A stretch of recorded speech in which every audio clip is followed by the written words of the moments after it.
Ayrton Senna, Formula One. On May 1st, 1994, Ayrton Senna climbed into his Williams-Renault FW16 for the San Marino Grand Prix at Imola, Italy. He was 34 years old and a three-time Formula One world champion. Senna was considered one of the greatest drivers in racing history. The weekend had already been marred by tragedy. On Friday, driver Rubens Barrichello crashed heavily during practice. On Saturday, Austrian driver Roland Ratzenberger died after a crash during qualifying.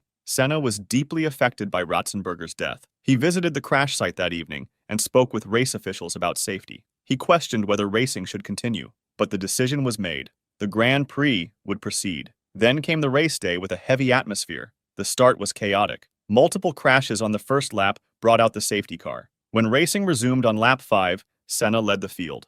On lap 7, he approached the Tamburello corner at approximately 192 miles per hour. But something doesn't feel right. Senna's car failed to turn. It continued straight off the track. He tried to brake. The car slowed to approximately 135 miles per hour before striking a concrete wall. The impact was violent. The car's right front wheel and suspension were torn off. One end of the suspension penetrated the cockpit and struck Senna in the helmet with devastating force. The race was stopped immediately. Medical personnel extracted Senna from the wreckage, but he was already unconscious and not breathing on his own. A medical helicopter transported him to Maggiore Hospital in Bologna.